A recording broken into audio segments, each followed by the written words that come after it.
en 24 juin à Ouamas, ambiance mashaki, miaraka mtada de Vodafin.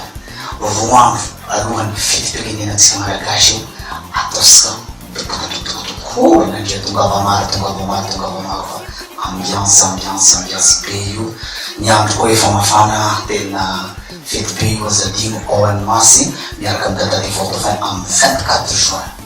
Zahay efa vonina, bikarakara fa vonina, mashaka beio.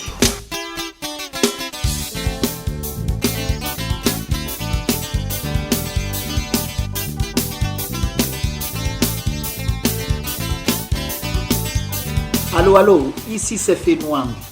N'oublie pas notre rendez-vous à Anemas le 24 juin 2017. Dîner-concert en live qu'il ne faut pas rater. Voyage dans l'océan Indien. Venez nombreux. À bientôt.